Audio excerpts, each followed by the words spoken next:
Hacerlo. A mí me gusta saber con quién estoy, sé que son docentes de la universidad, pero la primera pregunta que haría es, ¿quiénes son sociólogos aquí? ¿Un sociólogo? Ok. ¿Quiénes tienen culminado estudios de cuarto nivel? Especializaciones, maestría. Ok. Pues al revés, levante la mano quienes no han concluido un estudio de cuarto nivel. Muy bien.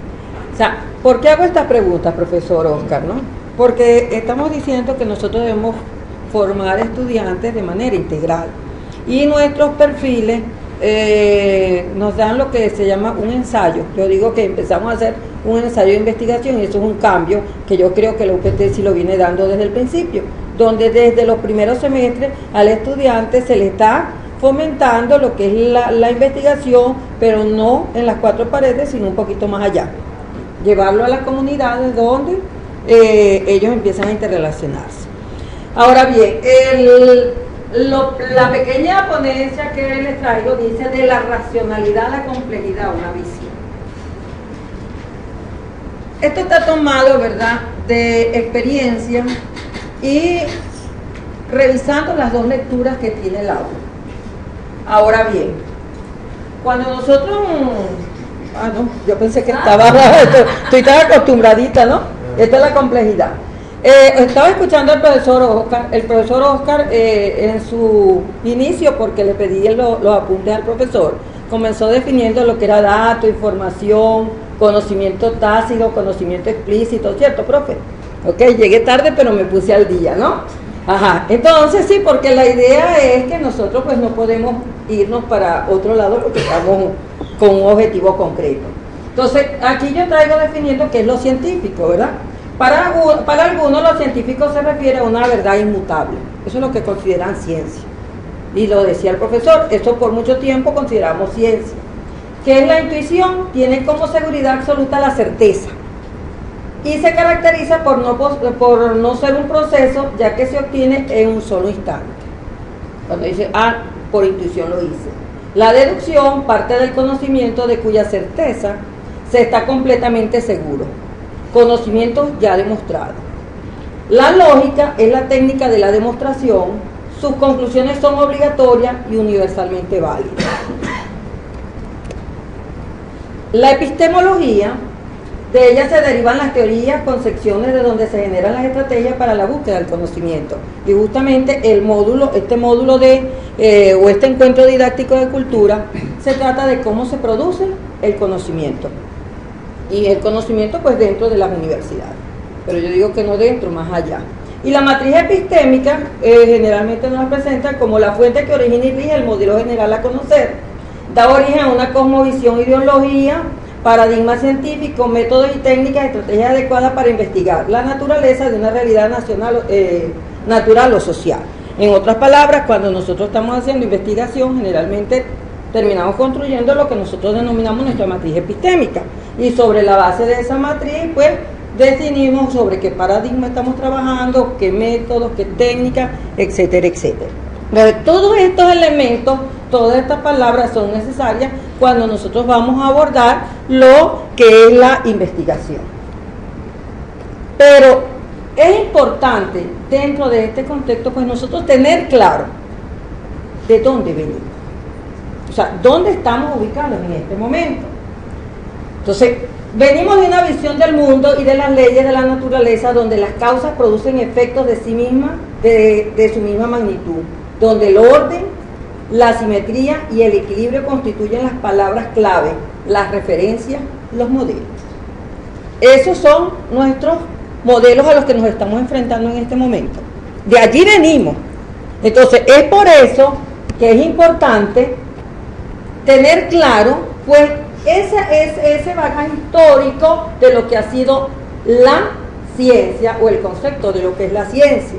Entonces, en la época antigua, pues, hablábamos de Platón y Aristóteles, y dentro de ello, pues, tenemos lo que es la filosofía como reflexión, y por eso decía, bueno, en el caso del profesor, pues, él esto se lo come, porque él nació con esto, ¿verdad, profe? O por lo menos, ese es su perfil.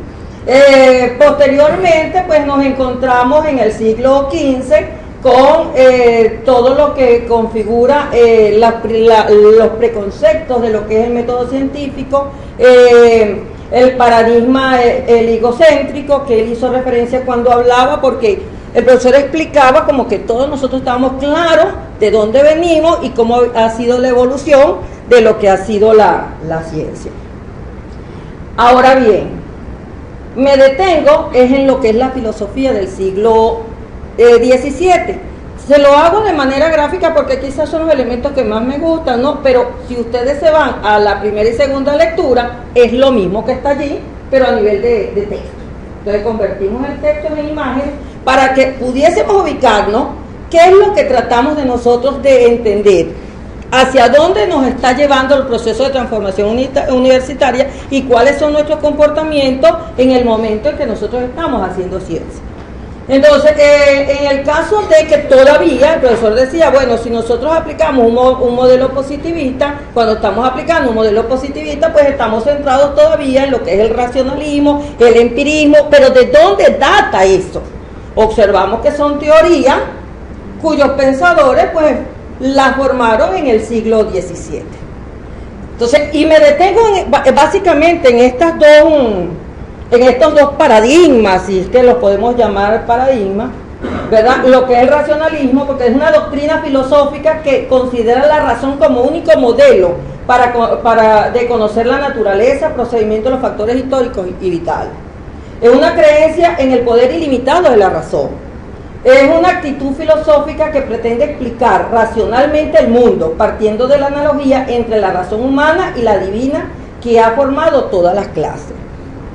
Entonces, de allí el pensador más grande de esto, Descartes, decía, pienso, más luego existo. O sea, la razón antes que nada.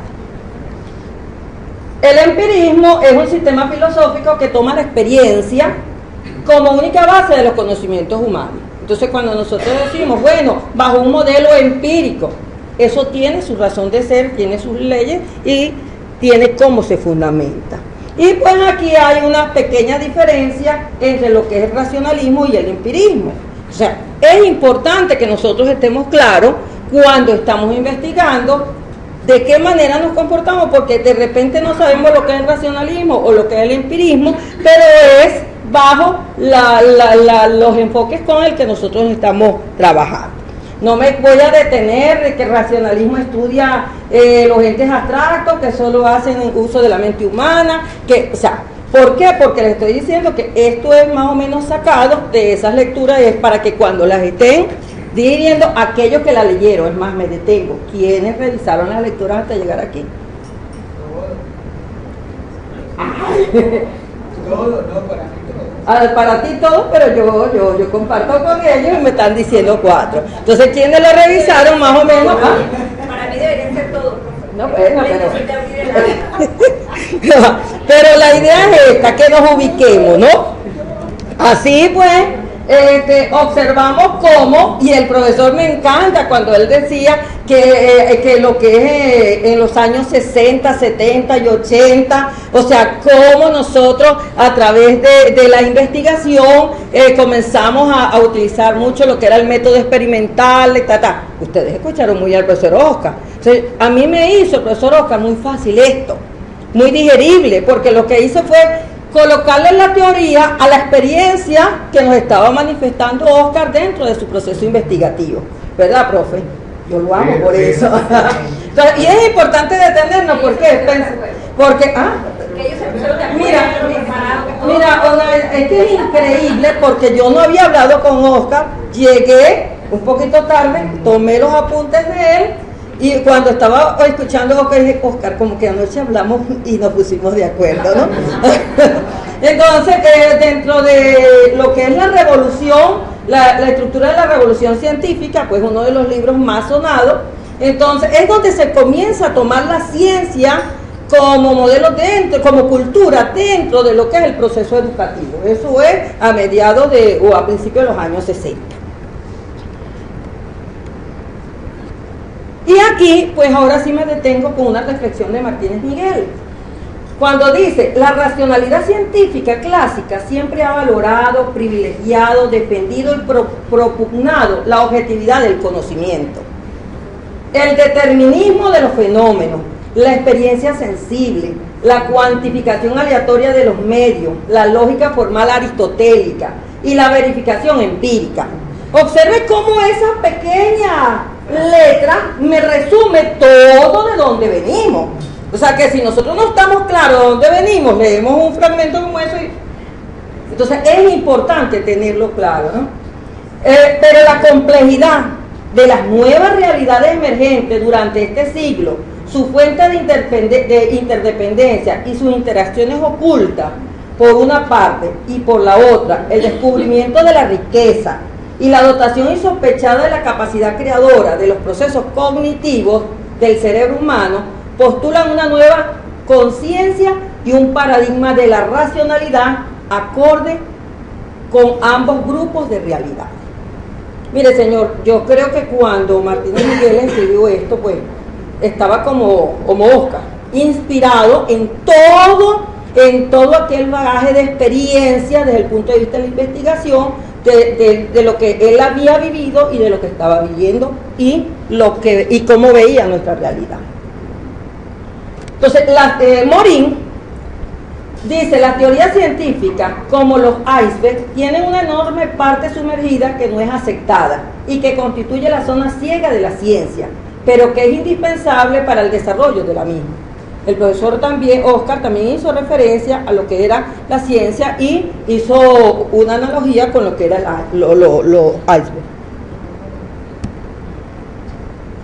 Entonces, a continuación, yo lo que voy a tomar son unos pequeños fragmentos de lo que inclusive dejé la fecha, en el año 2005, fue un pequeño ensayo que yo escribo, ¿verdad? Y que lo llamé complejidad, demasiado para un solo concepto.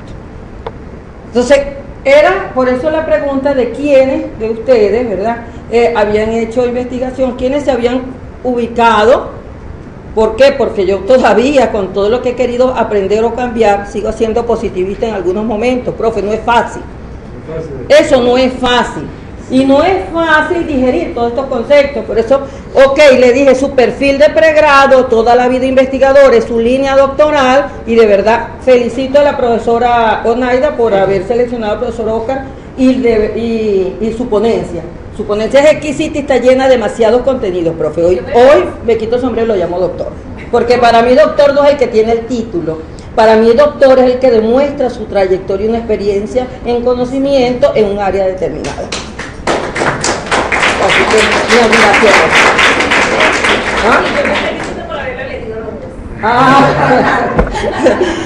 Ok, entonces... El paradigma de la simplicidad, la complejidad no es complicación. Ese es el problema que nosotros decimos complejo, pero Morin dice la complejidad no es complicación. Me lo vas a explicar, Oscar, ¿oíste? Término, la ciencia del caos, perspectiva de la complejidad, pensamiento complejo o de la complejidad. Discurso a propósito de la ciencia versus problemas lógicos y generales. La complejidad concierne no solo a la ciencia, sino también a la sociedad, a la ética y a la política. Es ahí el meollo. Es ahí el meollo. Es un problema de pensamiento y de paradigma. Concierne a una epistemología general.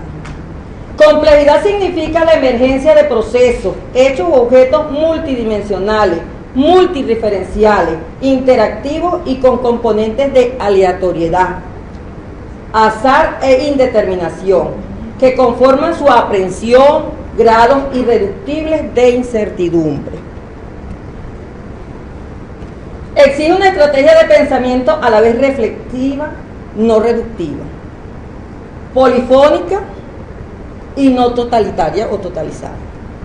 La complejidad afecta sobre todo nuestros esquemas lógicos de reflexión y obliga a una redefinición del papel de la epistemología.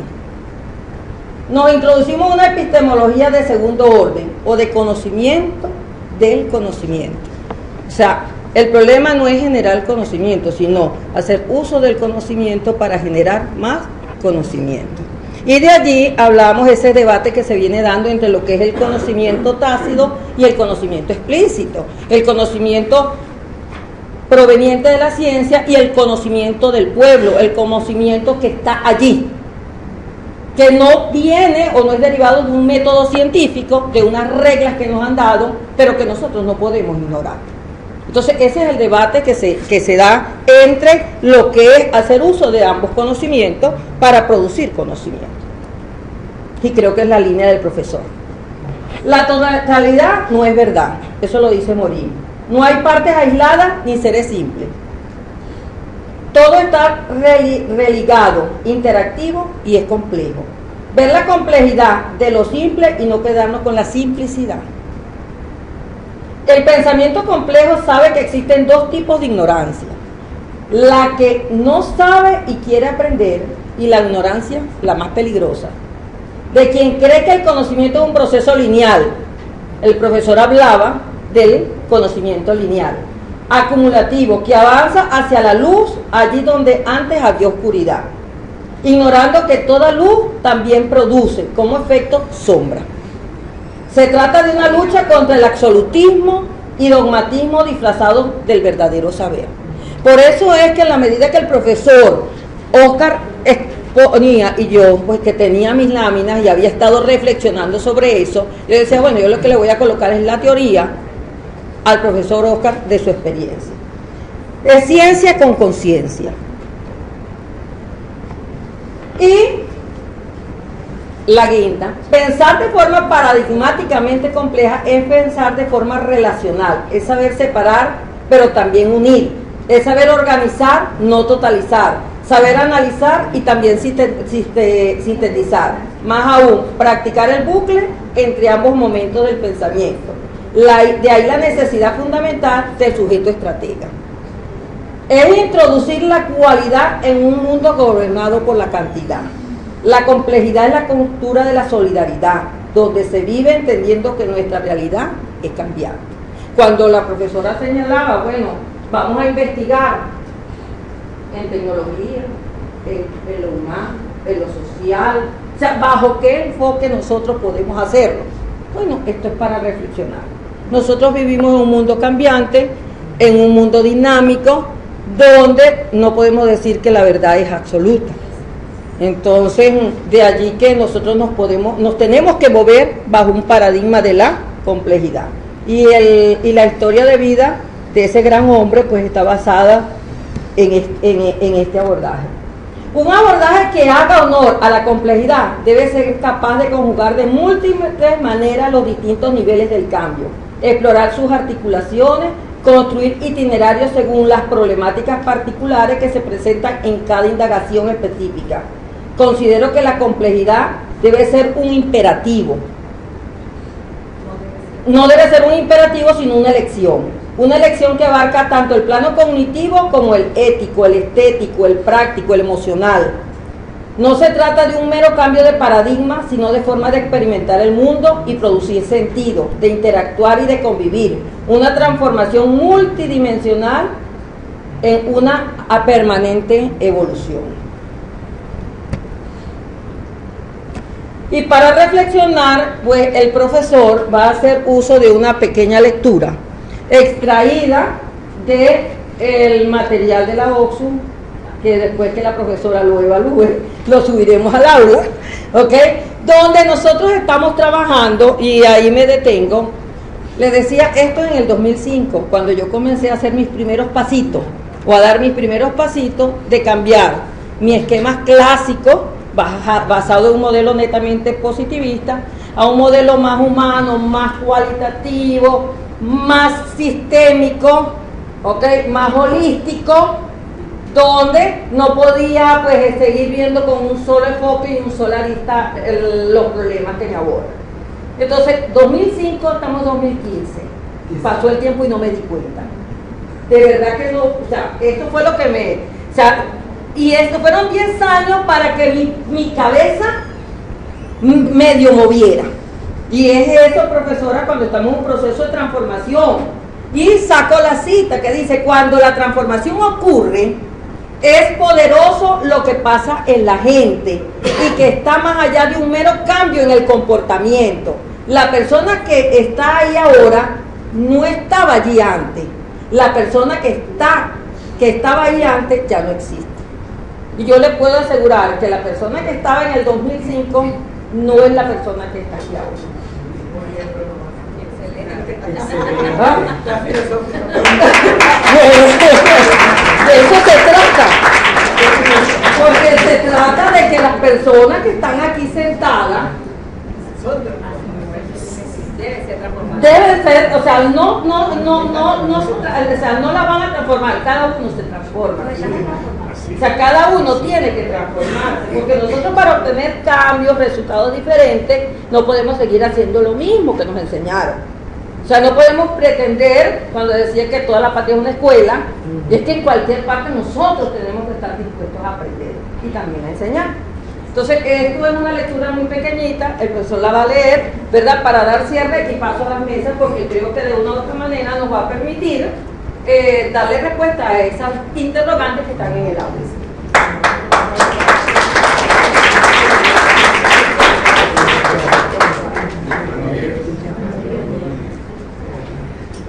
Si te paras de este lado, por favor. Y ese que está grabando en Gestión del conocimiento social transformador en el marco de la transformación universitaria. Hablar de transformación universitaria implica tener claridad sobre determinadas ideas. No es igual cambiar o reformar que transformar. Pues la idea de transformación universitaria comporta viajes radicales en los modos de pensar, de decir, de hacer y sentir la universidad, de pensarnos y hacernos sentirnos como universitarios.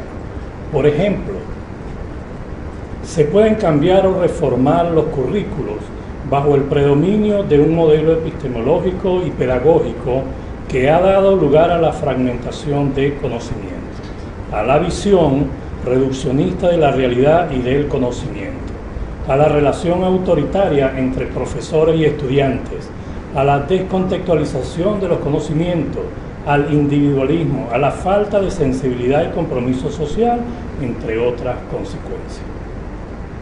Asimismo, se puede seguir haciendo investigación sin que ello suponga la creación de comunidades intelectuales.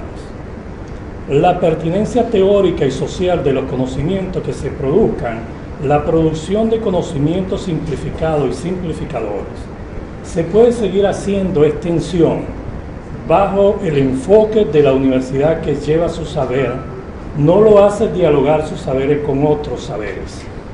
Todo lo cual es expresión de una cultura académica que cierra toda posibilidad a prácticas emergentes, que promuevan el permanente desaprender, aprender y reaprender.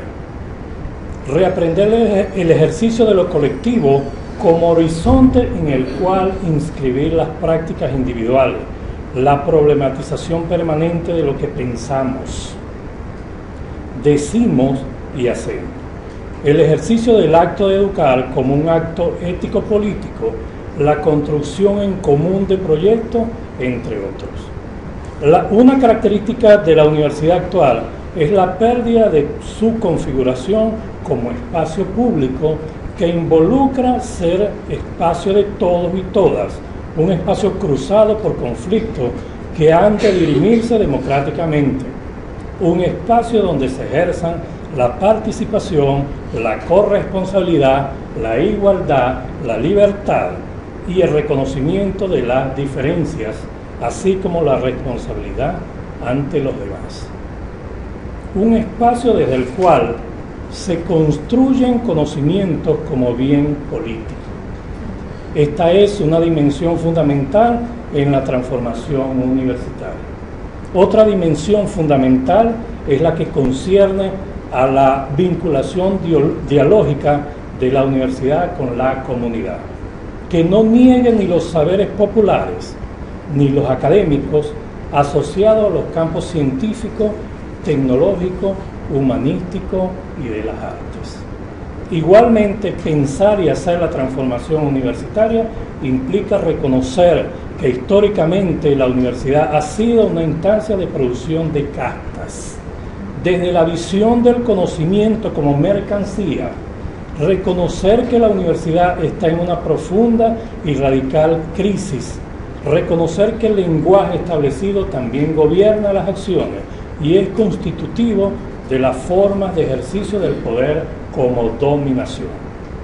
El debate sobre la transformación universitaria tiene que ir haciendo cuerpo en lo político, en lo social y en lo cultural, entre otros aspectos. Por eso, el conocimiento social transformador, inmerso en la educación liberadora, forma parte de esa transformación, porque nos libera. Esta es otra ruptura que tiene que ver con los llamados métodos de enseñanza-aprendizaje, con la atomización de los conocimientos. Lo que llamamos universidad es una pequeña polis que precisa romper con diversas fronteras e implicarse en un compromiso de construir un nuevo espacio público que reclama una nueva política, una nueva ética y una nueva estética del conocimiento.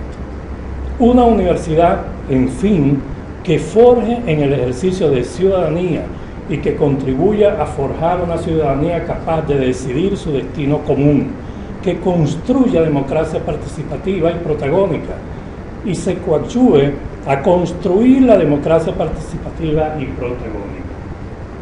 Por ello, la transformación pasa también por los cambios radicales en el ejercicio del poder saber y de las estructuras burocráticas de las universidades a las que este ejercicio da lugar, por las plurales formas de ejercicio del poder popular, por la generación de un conocimiento emancipador y su socialización asociado a su condición de un bien público. No solo el conocimiento que tenga una traducción directa en la resolución de los problemas reales, sino también que exprese la responsabilidad intelectual de la universidad de generar nuevos marcos de comprensión de las realidades y de nosotros mismos. Bueno, señores, el aporte. Bueno, yo quiero cerrar, de verdad, darles las gracias a la profesora Dexia Suárez, profesora, miembro del comité directivo de este plan de formación docente. La profesora, ella es ingeniero de sistema, mi profe. Ingeniero administrador de sistemas. Ingeniero administrador de sistemas, con maestría y su especialidad en la parte de la virtualidad.